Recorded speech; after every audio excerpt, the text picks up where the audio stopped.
Oh, wait, oh, Michigan, Michigan. But there's gas. We got Michigan fan once a year. The day after they beat Ohio State here in Michigan. Are you a Michigan fan? All year long. Okay. But it's a lot of fun the day after, the 2 days after Thanksgiving. Yeah. We used to not talk about that until. We don't have to win a game all year. We win that one, I'm happy. And who would play in the championship? Would still be Ohio State. It might still be. Yeah. us. I think. Hmm? I think Indiana's a touch this year. Signet against these guys. I think so. Wow. And we think Houston's in Boston. Yeah. Sam. Don't worry about the Heisman, worry about your team. Get off all that social media.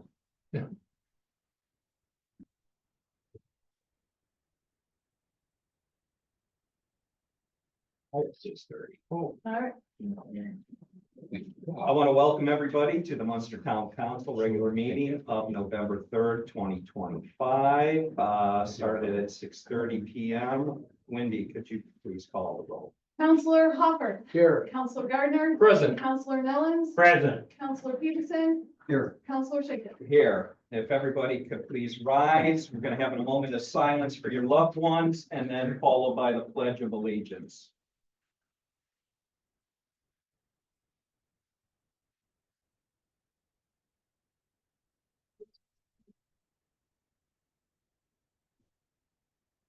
Pledge allegiance to the flag of the United States of America and to the republic for which it stands, one nation, under God, indivisible, with liberty and justice for all.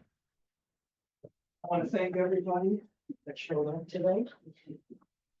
We're going to start off our meeting with a proclamation for the Munster Junior Women's Club, and it's going to be read by Clerk Treasurer Wendy Mess, past member.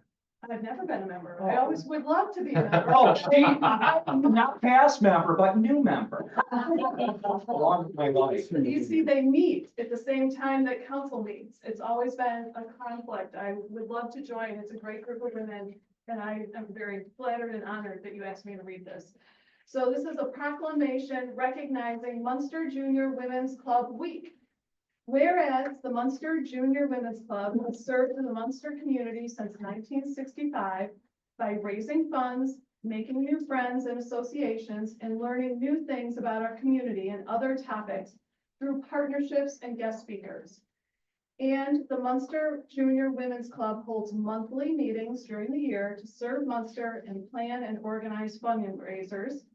And the Munster Junior Women's Club supports numerous charities, including the Cystic Fibrosis Foundation, Best Buddies, Bill's Friends, Pink Ribbon Society, the Blind Social Center, Haven House, Honor Flight Chicago, Planting Possibilities, Girls on the Run, MSLR Robotics, the Dunes Learning Center, and many more. And the Munster Junior Women's Club is particularly proud of its support and donation to the Munster Police Department of Ben's Blue Bags, which contain items that can help individuals with autism during overstimulations or other emergency situations. And it is fitting and proper during Munster Junior Women's Club Week to recognize through the outstanding volunteer efforts of the Munster Junior Women's Club, all of Munster will learn of the many social and philanthropic activities of this excellent organization.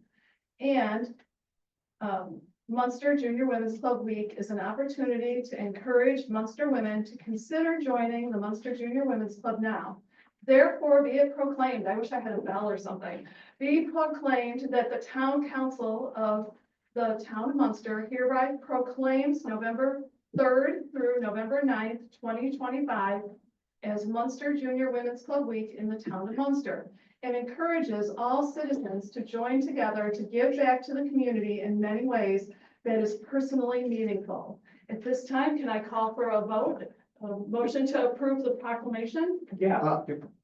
I'd like to make a motion to approve the proclamation as read by our treasurer miss. Motion by Counselor Hopper. Do we have a second? I'll second that. We have a second by Counselor Peterson. All those in favor say aye. Aye. Proclamation passes. Congratulations.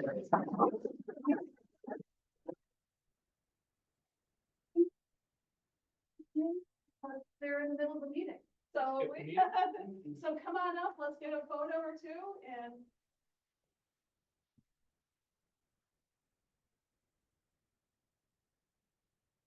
Well, no, you can stand back there. All right.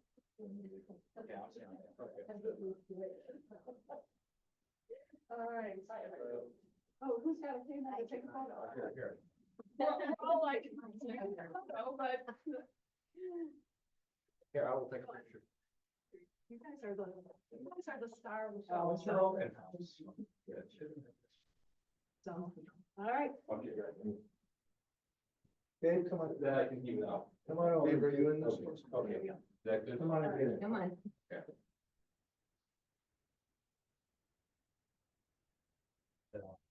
All right, very Thank good. you so much. Okay. Thank Yeah. you. Thank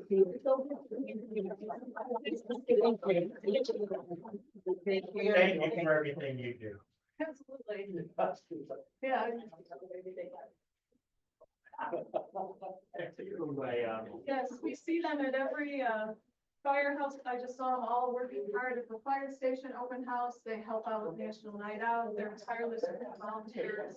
So it's good that we recognize that. Yeah, I'm trying to get my wife to join pretty soon. Okay, we're gonna start public comment. All public comment is limited to 2 minutes per person with a total of 20 minutes allotted for the public comment section. All speakers must sign into the public speaker sign-in form prior to speaking. Please keep all comments civil, constructive, and related to public policy issues. At their discretion, council may allow public comment to extend past 20 minutes, but not required to do so. All rules for public comment are posted outside the main meeting room, and with that, starting public comment. You are up. A little bit taller. Evening, my name is Patrick McGill, I live at 8710 Holman Ave. I moved here, well, we bought a house in May, and then moved in July. We really were excited to move to Munster, to be part of the community, which has been really good. I've actually interacted with a lot of people through the permit process with Bob. I had a water leak out in front of my house with Public Works, I showed up the next day and fixed it, so everything's been going really well as far as like dealing with the city and somehow our house became the Facebook house for a while there because I don't know if anybody knows that corner of Holman and Tillman, that house has been the same way since 1970. And I did a bunch of work on it. And so it was kind of nice to see all the comments of the public comments and people enjoying the fact that we did a lot of work to the house. And that allowed us to meet a lot of the people, which is why we moved to Munster, to be part of the community and kind of just be, be there and meet people. So I hope everybody had a happy Halloween. We had, I think, over 250 kids come to our house, which is amazing. The reason why I know that is my wife made 200 bags. I told her it wasn't enough and I had to go to Walgreens and buy more candy. So everything went great for Halloween, but that's kind of one of the reasons why it kind of sparked me to come here today.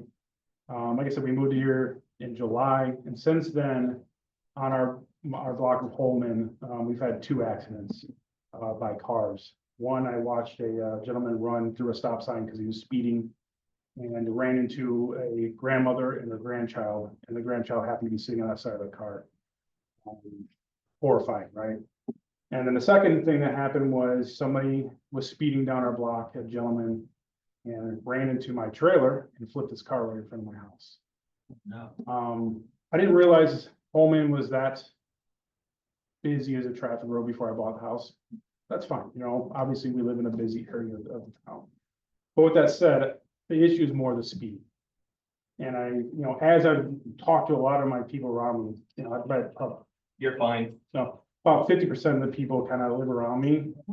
They've said that they brought this up prior to the council. I don't know the truth to it, so I haven't been here. And as much of the positive interaction I've had with Bob and the, going through the permit process, all seems really good. It kind of said, whomever, and then, I'm gonna call it Dave just because you're my district. I don't know, they just don't seem to care or don't want to take action. And I understand that it is, you know, an ambulance route now. Strictly, you know, because especially because the Hammond, you know, shut down. You know, the ambulances don't stop at the stop signs anyways, they kind of blow through them, we understand that why, you know. But, and I understand why you couldn't put speed bumps there, maybe that was a thing that was maybe proposed before. But I don't think there's anything we can do as far as more stop signs, something, maybe the, you know, the things with the flashing on Tillman, I'm saying that wrong, Timmerick, I think they put up a couple of those, your speed limit signs. I don't know, I mean, something. So that's why I was here, but like I said, the city's been great. I just would love to see, not only for myself, but 250 kids on Halloween. And those cars are speeding. And I had to go out there and wave them down. Oh, one kid.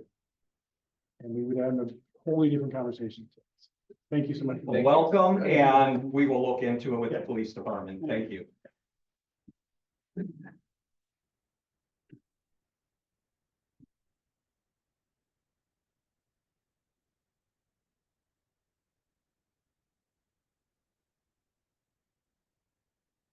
Good evening, Frank Zischer, 8015 Greenwood Avenue.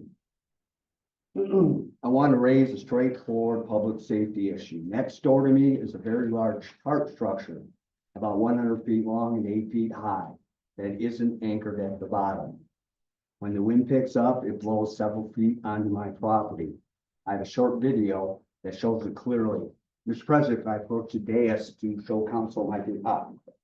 You can, but you have how? I have what? You have a minute 30. And we're well aware of this issue that you are having. Can you just send us that video? Yeah, could you just please send it to us? I could, Yeah. I have a thumbnail, I'd Yeah, like to enter it into the record if I could. Fine. That's fine. Thank you. Email it to them. Mhm. Thanks. Oops, sorry. That's okay. No longer here. Thank you. I get to go. I get to go home. Yeah, it's been going on, so. The last crime watch meeting, I brought this to our code enforcement officer. She told me there's nothing in the code to address it, and said the building department handles fences. But the building department has already said the structure is unregulated. So code enforcement says it's not a nuisance. Community development says it's not regulated, and that leaves residents completely unprotected. My wife is 62 and a 2-time breast cancer survivor. She's already been through so much, and now she's afraid to walk in her garden in her own yard for fear of being hit by the tarp. This isn't about zoning, it's about safety. Someone in this town has to take ownership of that. I'm asking this council to direct both code enforcement and community development under the town manager's authority to review this situation together, determine who is responsible for ensuring that the structure is made safe. Thank you. Thanks. Tell, thank you. As you know, we've been looking into this and we're working Well, this let out. me just show you real quick. I've seen many pictures. I think all of us have. Mm-hmm. I'd like to see.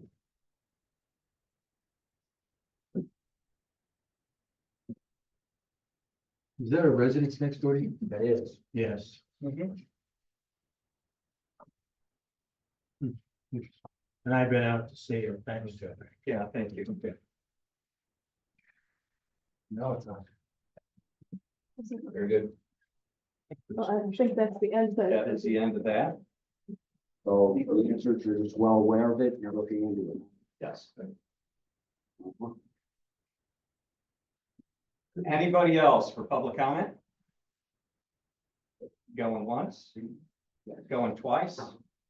Public comment is closed. We're going to start the consent agenda. I need a motion to approve the consent agenda. I'll make a motion to approve the consent agenda. We have a motion by Councilor Nellens. Do we have a second?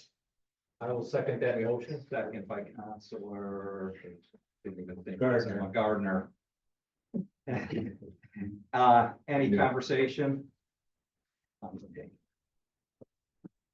With that, Wendy, please call the vote. Counselor Hopper. Yes. Counselor Gardner. Yes. Counselor Nellens. Yes. Counselor Peterson. Yes. Counselor Schinkin. Yes. Old business, this is ordinance 1996, amendment to Schedule A. This is the second reading for council on this ordinance. It's will increase some of the fees. For the business registrations, it's going to add application fee for contractor registration. Increases the solicitor permit fee. It institutes a collection for excessive yard waste and general debris. And as well as the false alarm fees. There's a change in how those will be structured, the false alarms. There will only be one free per year. And they are dividing between residential and commercial. Commercial, so it's more staff time to address. So they are going to have a slightly higher fine associated with that. We're asking for council to approve the ordinance tonight. It will then be advertised and then the new fees and fines will go into effect. Could I have a Mr. motion? President, I'll make a motion to adopt introduced ordinance 1996 on second reading as presented. We have a motion by I'll Councilor second that. Gardner and second by Councilor Hopper. Is there any discussion over this? I just have a question to make sure I understand it. In this memo, it says annual business registration. Are we saying that it is worth $10,475? That's the estimate of what we think that the new fee will generate. Okay, We anticipate more revenue than that in contractor registrations. That's just the difference because of the higher rate. as opposed to that's what the business registration costs. Correct. Thank you. Any other questions? With that, Wendy, please call the vote. Counselor Hopper. Yes. Counselor Gardner. Yes. Counselor Nellens. Yes, Counselor Peterson. Yes. Counselor Schinkin. Yes, that brings us into new business resolution 2157 NDOT. Each year, the town applies for community crossings matching grant, CCNG dollars. And we applied for that for the fiscal year 2026. Part of that process involves signing various documents and agreements with NDOT for the funds. NDOT requires that the council name someone on staff who's authorized to sign those documents. So we ask you to do that through this resolution, and it would authorize the town manager to sign on behalf of the town. Okay, I need a motion. I'll make a motion to approve resolution 2157 as presented. We have a motion by Councilor Hopper. Do we have a second? I will second that We motion. have a second by Councilor Gardner. Any discussion? With that being said, Wendy. Counselor Hopper. Yes. Counselor Gardner. Yes. Counselor Nellens. yes, Counselor Peterson. Yes. Counselor Schinkin. Yes, that brings us up to ordinance 1997, the park bond ordinance. So the park department has been going through the process to issue a bond. This is separate from the general obligation bond that was asked by council earlier. The park board has gone through all the required steps that they have to do. There's a series of resolutions that they do. There's a public hearing, there's advertisements. All of that has taken place. The last step is for council to approve the bond ordinance, which is presented to you this evening. You're being asked to adopt it on first reading because it has gone through this other process. The public has had its opportunity to speak during the public hearing. And so the recommendation that you see on the memo is actually two parts. The first part is to authorize to adopt on the first read. That requires a unanimous vote. Assuming that that happens, then you'll be asked to adopt the ordinance. Thank you. Do we have a motion? Mr. President, I'll make a motion that we suspend the rules and waive the readings to allow for the adoption of ordinance 1997 on first reading as presented. I'll second that. No, then you have to say then, don't you? Oh, no, okay. So we have a motion by Councilor Gardner, and then we have a second by Councilor Hopper. I'm sorry, not that. We will, so we'll take a vote on.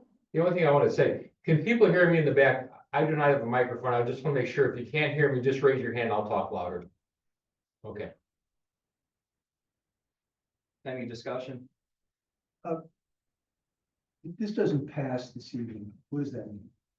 If- If the suspension doesn't pass, what does that mean? If the suspension doesn't pass, and I trust that our attorney will tell me if what I'm about to say is incorrect, you could not pass the ordinance on first reading. And then I would ask that the motion for the ordinance be changed to hear the ordinance on first read and then schedule a second reading for the next meeting, which would, it would delay the whole process of issuing that bond.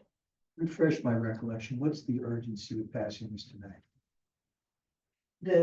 This is the schedule that we had set up so that we could meet, so that we could have the bonds properly advertised, go out for sale and close on the bonds in time to have the tax levy that we need in order to make the debt payment in next year. Thank you. Any other discussion? That being said, Wendy, please call the vote. Counselor Hopper. Yes. Counselor Gardner. Yes. Counselor Nellens. Yes. Counselor Peterson. Yes. Counselor Schinkin. Yes, now we need another motion to move to adopt the ordinance. Mr. President, I would make a motion that we move to adopt ordinance 1997 on first reading as presented. We have a motion, do we have a second? I'll second that. Do we have a second? Do we have discussion over this? My only question is, the list of projects come up to $4,237,000. The documents have been prepared to allow us to go up to $5 million. When is that determination to be made of when the total amount of bonds proceeds will be realized? The total amount of bond will be the 4 million figure that includes the list of projects and the closing costs. The attorneys originally wrote the documents in that way to allow some flexibility, but that scope of work that is presented tonight, that's the scope of work that we're going with. So the $4,237,000 is the bottom of the bottom end. Okay, thank you. Any other discussion? That being said, Wendy, please call the vote.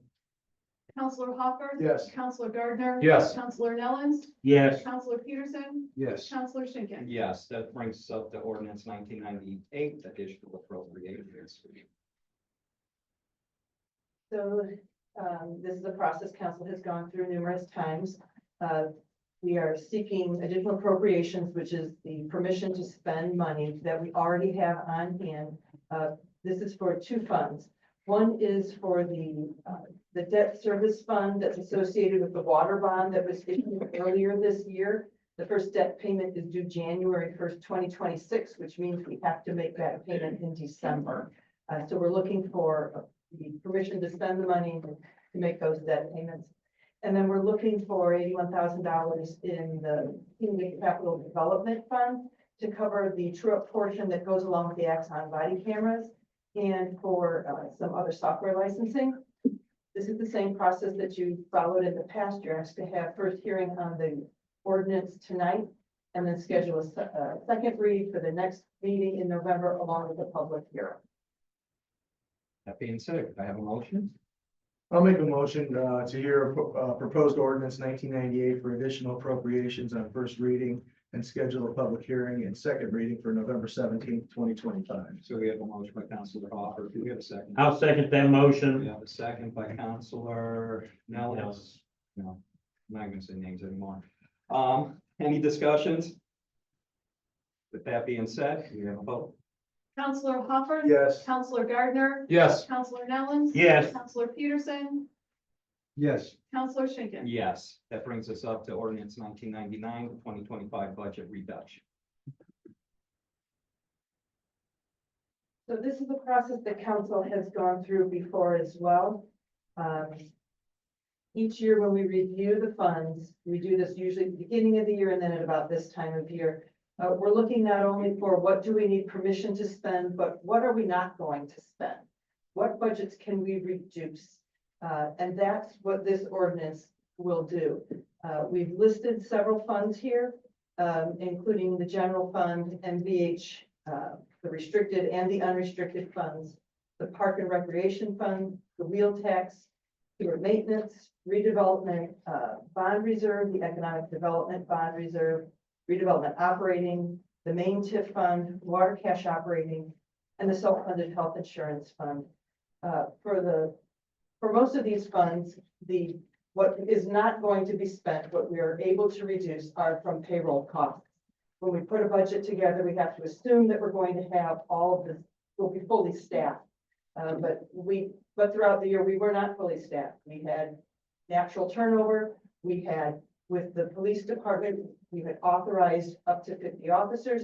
But that's a long process to get them in place, and we ended up not having all of them for the whole year. That's the main reduction that you're seeing here. There's some other smaller things. It's things like not spending as much as we thought we would, finding a better price on things. All of that has led to the ability to reduce each of these budgets.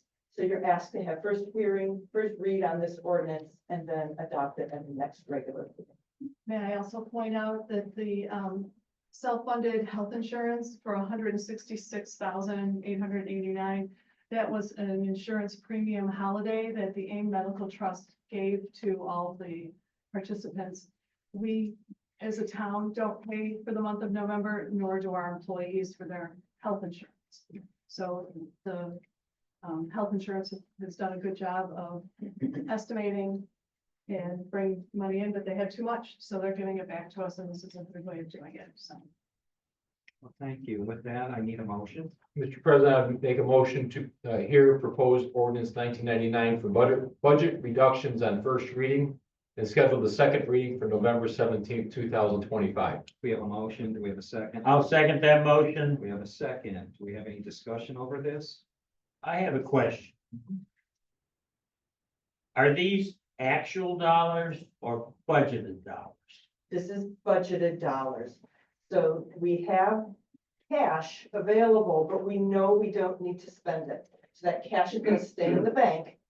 And it will be available and put us into a better position in the beginning of 2026. Okay, so it's actual cash that, and it will not be spent, Correct.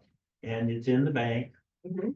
and it'll be available then next year if, To support the 2026 budget, and if there were something to come up next year that if we needed an additional appropriation next year for something that came up, this could be the basis of it because that cash will be sitting in the bank.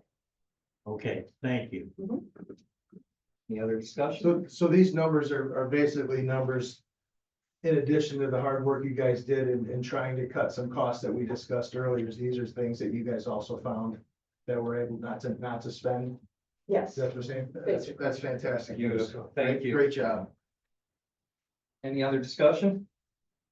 That being said, Wendy, could you please call the vote? Counselor Hopper. Yes. Counselor Gardner. Yes. Counselor Nellens. Yes. Counselor Peterson. Yes. Counselor Schinkin. Yes, that brings us up to ordinance 2026 salary ordinance.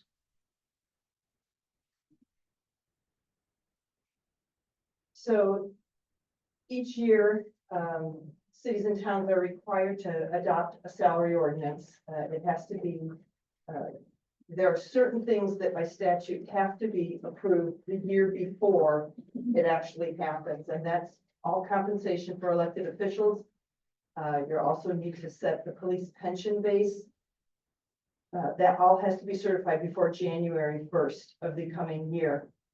We prepared ordinance 2000 for those purposes. As we discussed during the budget planning process, you contemplated a 2% cost of living increase for regular full-time employees and for elected officials, as well as the volunteer paid on-call fire department. The certified first-class officers rate, which is what the pension amount is based on, both for what is set aside for current officers and for those currently receiving benefits, has been raised by 2%. The park board, when this memo was written, the park board was expected to be reviewing their rates for their seasonal workers. In talking with Mark Heinz, the park director, he is not planning to recommend any change to those rates. So what you see in the exhibits today, we do not anticipate that changing before next reading. There's some final adjustments that have to be made for the new structure that was put in place for non-sworn employees last year. So there's a couple of people that are still getting tweaked to get put into the correct position. That will happen again next year. There's also some minor language changes that just clarify some things. And all benefits that exist now are set to continue next year, meaning the health insurance and at the 10% rate for the employee. All of those things will continue into next year. We need a motion. Mr. President, I make a motion to consider ordinance 2000 on first reading and schedule second reading for the next regular meeting. We have a motion. Do we have a second? I'll second that Do we motion. have a second? Do we have discussion? Yes, Mr. President. Mhm. Ms. Abbott, as we all know, Senate Bill 1 has significantly impacted revenues. We anticipate that to be the case. Have you received a report from the State Board of Accounts, the Department of Local Government Finance that clarifies what that impact will be? I have not received any new information from them. Okay, well, as the town knows, I've been pushing for cost savings for some time now. I am uncomfortable with the idea that we're gonna give the town council a raise when we are potentially looking at significant cuts across the board. I'm gonna move to amend this resolution and eliminate the raise that would otherwise be paid to members of the town council. I think we have a job to do, and we need to show the town and staff that we're willing to share in the pain. And I think that starts with us foregoing any raises this year. I make a motion to amend, and I would invite a second, and I'd ask that the members of the council vote affirmatively to not raise our salaries for next year. We have an amended motion. Do we have a second?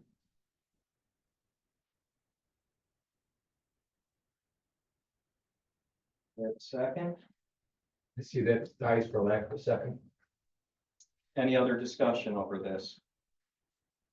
I do want to clarify, the 2% raises for all employees, correct? Is that what this ordinance is doing? Because it does call out elected officials and firefighters. Yes. But I don't see all employees. Yeah, in the memo, I don't know that it's calling it out in that way, but the ordinance does show Okay. that matrix that you see for sworn officers and for non-sworn personnel, that is all increased by 2%. Okay, thank you. Yeah, just for clarification, my motion to amend is just for the elected officials, not for the rest of the staff. I don't think our staff should suffer when we are still wrestling with this. Any other discussion? I just wanted to clarify that some of these, or all these units that are called out, positions need to be determined prior to the first of the year. Meaning the number of authorized employees. No, if there's going to be a rate increase, that needs to be determined prior to the first of the year and implemented. So the only ones that have to be determined the year before are elected officials. Town council, the clerk treasurer. The town council could go back later in the year and change those rates for anyone who's not elected, actually in 2026, but they cannot change in 2026 for any elected official. Does that also include the first class patrolman salary that's used for calculating pensions and things? The certified rate needs to be set by January 1st. It has to be certified down to Indianapolis by January 1st. Otherwise, the rest of the employees, that 2% is then at some point next year. The way the Set. ordinance is written for non-electeds, the rate would go into effect with the second pay period, the second payroll in January, which puts it real close to January 1st. The way the ordinance is written, elected officials, because of this, where it can't be changed, whatever the rate is that's set now would go into effect January 1st, 2026. And the same for firefighters. Thank you. I would ask, if our town manager could, or clerk's office could take a real quick, review of other town council salaries, in the immediate area, just to make sure that we're in line with other town councils, before the next council meeting. Because I share, Councilor Peterson's concern that we don't want to look like we're greedy. I want to make sure that we're appropriate, but I also want to make sure that counselor salaries do not get artificially low, that we can attract quality counselors in the future also. So if you could just look into that first, and then we can review that at the agenda review. Any other discussion? That being said, Wendy. Counselor Hopper. Yes. Counselor Gardner. Yes. Counselor Nellens. Yes. Counselor Peterson. I want to be clear, I'm voting in favor of giving the staff a raise, so I will vote yes on that. But I object. I Then echo. you can't- you just- either have to then you say just yes vote or yes. no. Then just vote yes. I said yes. Okay, Thank you. And Counselor, Schinkin. yes. That brings us up to ordinance 2001, the Kenmara Development rezoning. So this is a request to rezone 60 acres of the former Lansing Country Club to do a zone map amendment and zone change to from a CD or CD 4-B to a PUD technology, commercial technology and business, or I'm sorry, planned unit development district. The uses that are outlined are per the state code in code 36-7-32-7, which identifies mainly or priority to technological type of land uses, including computer hardware, biotechnology, electronic devices, medical devices, data communications, information technologies. And so forth. Need a motion? I'll make a motion to approve it. A town of Munster zone map amendment and zone change ordinance reclassifying a CD 4B general urban B character district to Kenmara Technology Park Planned Unit Development District. We have a motion, we have a second. I'll second that motion. Do we have discussion? Yes, I have a question for staff on this. My reading of this resolution suggests that development is limited only commercial activities. Weston, am I interpreting that correctly? It is the uses set forth in the ordinance, which are technology use. If there's going to be a change in those uses, or somebody decides later on that they want, they would go through either a use variance or a map amendment, just like this process. So this is, there are no contemplated residential uses. I understand that correct? You are. Thank you. Good question. Any other discussion? That being said, Wendy, so vote. And this is a one reading ordinance. So this is, the motion is to adopt. And this is a one reading ordinance because this went through the public process at the plan commission. Yes, it did. That's correct. There was a public meeting, a public hearing there. All interested parties have the ability to address the plan commission. Very good, thank you. Are you ready for me? Yeah. Okay. Counselor Hopper. Yes. Counselor Gardner. Yes. Counselor Nellens. Yes. Counselor Peterson. Yes. Counselor Schinkin. Yes. With that being said, Centennial Village tax abatement. The town has a development agreement with the developer that has built the Centennial Village area. And that agreement allows for the condominium property owners to receive a tax abatement on their property taxes every year.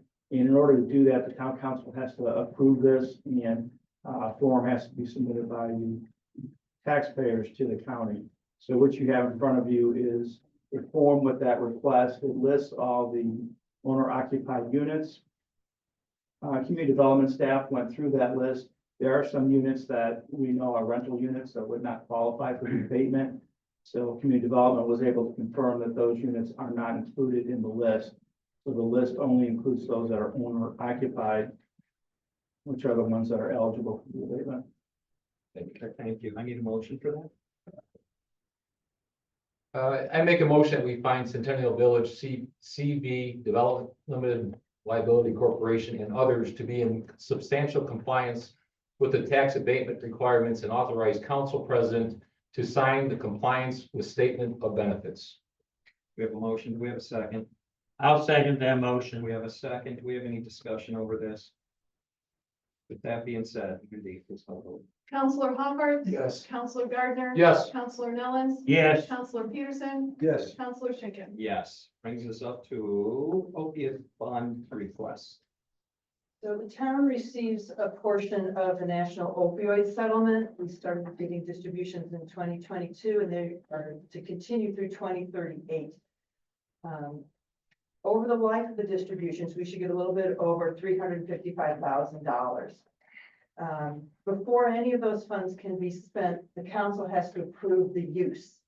They also go through the additional appropriation process or the budget process, but in addition, they have to have this separate approval by council for how they will be used. Back in 2023, council authorized spending $6,000 a year for the DARE program. So far, that's been the only use that has been approved for it. Earlier this year, the police department hired a social worker. And having a social worker falls under some of the approved uses for it. So we're asking for permission to use about $25,000 a year to offset the salary and wages, the wages and benefits for that person, as well as up to another $1,000 a year for the social worker or for other appropriate staff to get training that would be permitted under the uses of the opioid settlement. So this would be a one-time request that we come to you. Thank you. We need a motion. I'll make a motion to approve the use of $25,000 annually toward the wages and benefits of the social worker and the use of up to $1,000 annually for the training from the opioid settlement funds. We have a motion. Do we have a second? I'll second that motion. Do we have discussion?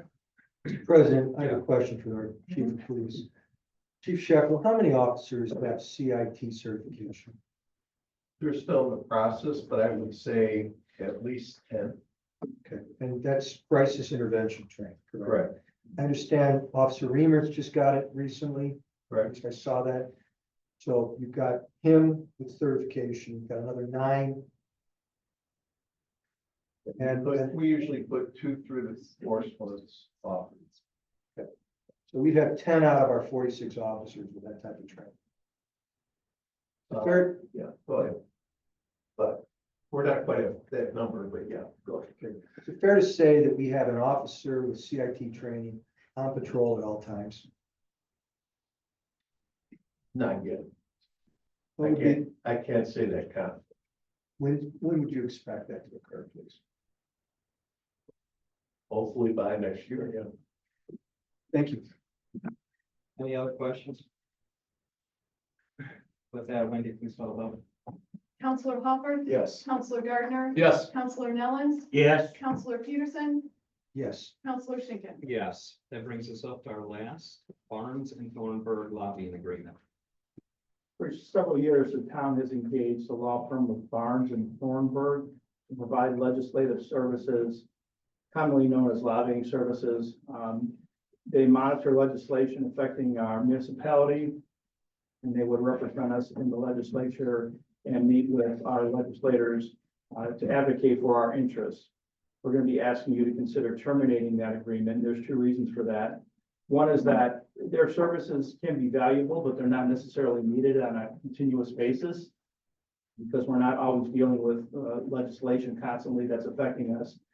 We also have other means of monitoring that legislation. Staff can do that. We work with AIM, which is the, for those that don't know, the municipal association, statewide association that serves as a representative for municipalities throughout the state. And they provide means for monitoring legislation and advocating on our behalf. So there's another way we can have our interests represented. The other reason to consider terminating this is another cost savings measure. We spend about $150,000 a year on this. And if we terminate it, we can save that money. But by doing that, I want to point out that that doesn't mean we wouldn't want to use their services in the future. There may be times when we want to engage them for legislation-specific needs. So if there's something affecting the community, or there's legislation we want to propose or advocate for, we can engage them specifically for that legislation. So I think it would be good to terminate it and then just use them on an as-needed basis. Beautiful. We have a motion. Mr. President, I would direct the town manager, or make a motion to direct the town manager to notify Barnes and Thornburg LLC that the town is terminating its engagement agreement for state legislative and executive branch relation council services. Do we have a motion? Do we have a second? I'll second that motion. Do we have any discussion over this? Mr. President, I'm going to direct this question to our town manager, our clerk treasurer, and our controller. When we discussed this, three of you had advised that the AIM website provides periodic updates, is that right? Or how are you getting these legislative updates? Via email. Okay. I'd like to be included in those emails. I don't recall receiving those last year. Is that something that you could assist me with? I think it's just getting on an email server. Please. It's during the legislative session, so I will make a note I'm making a note as we speak. I'll send it to all the counselors when I get it and forward it to everybody. Thank you. Thank you. Thank you. Yeah, they typically come out on Friday afternoon. Yep, Friday Yeah. afternoon. That would be appreciated, because I do recall getting the Barnes and Thornburg updates, but I like the idea of saving the money. Any other discussion? With that being said, Wendy. Hold on, I'm making Oh, notes.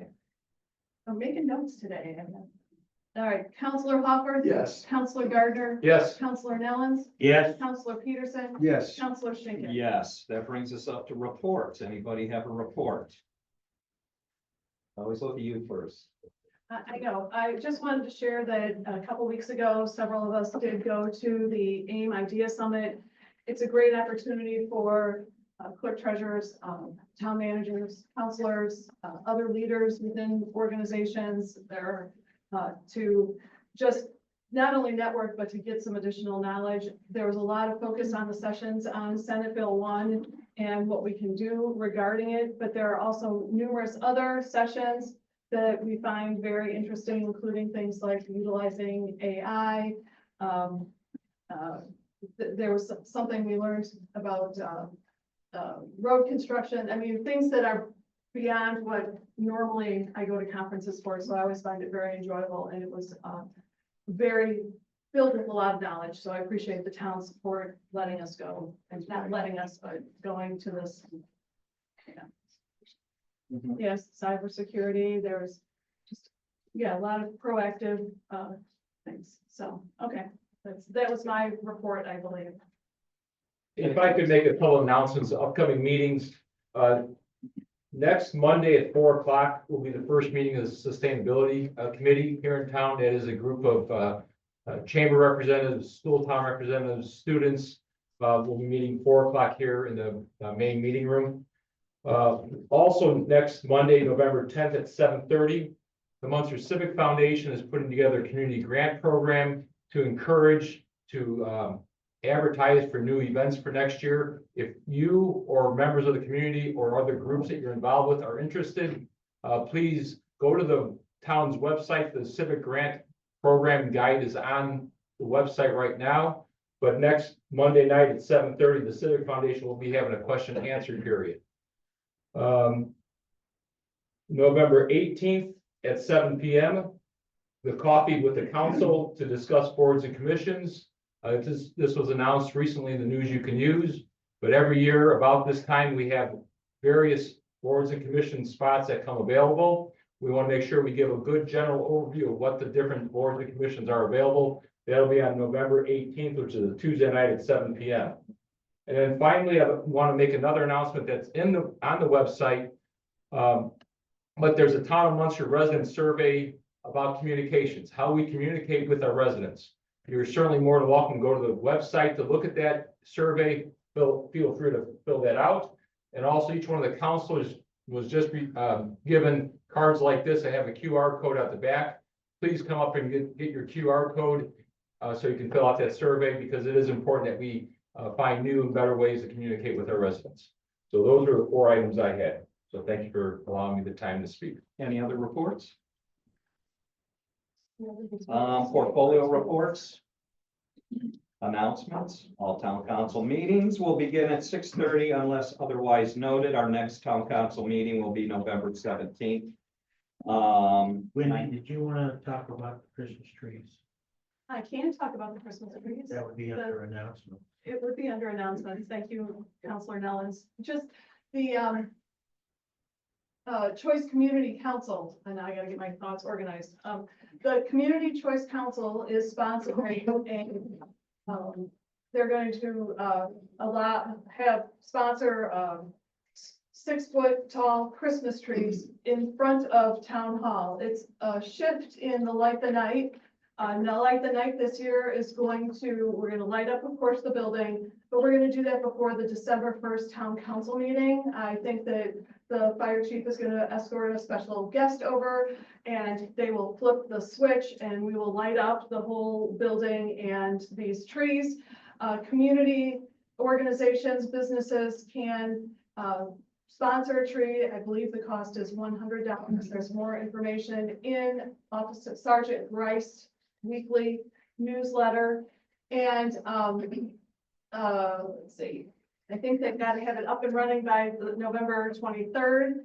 And it should be, the funds are being raised are gonna go to the Shop with a Cop program. So it's a kind of, and it's co-sponsored by the Munster Civic Foundation.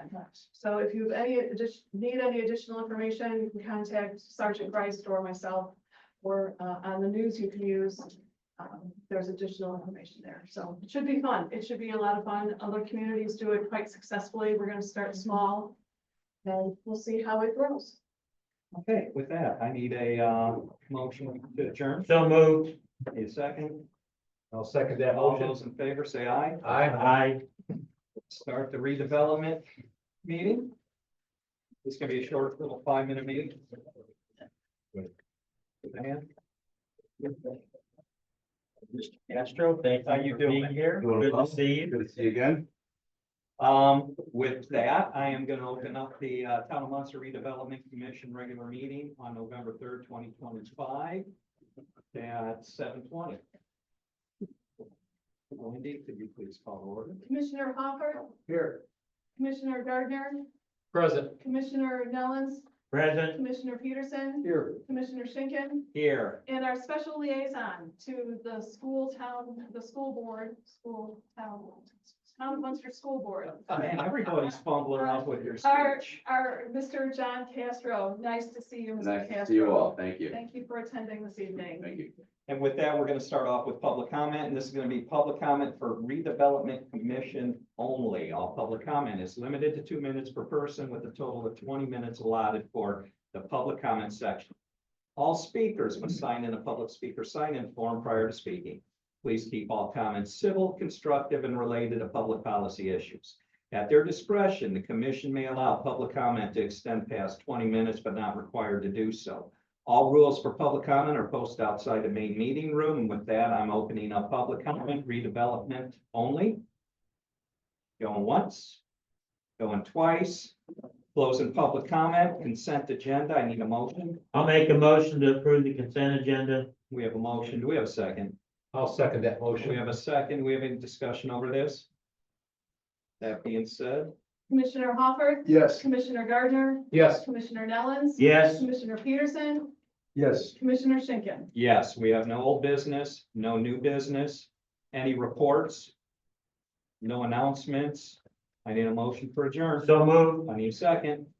Second. All those in favor say aye. Aye. Meeting is closed. Thank you, everyone.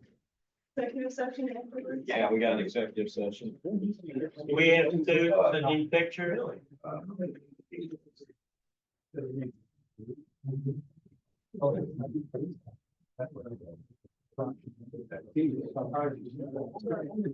How you doing? Man? Here, we'll have fun. Want me to take pictures? Yes, please. Okay, I'll take you stand in the background. Thank you so much. I need to get like.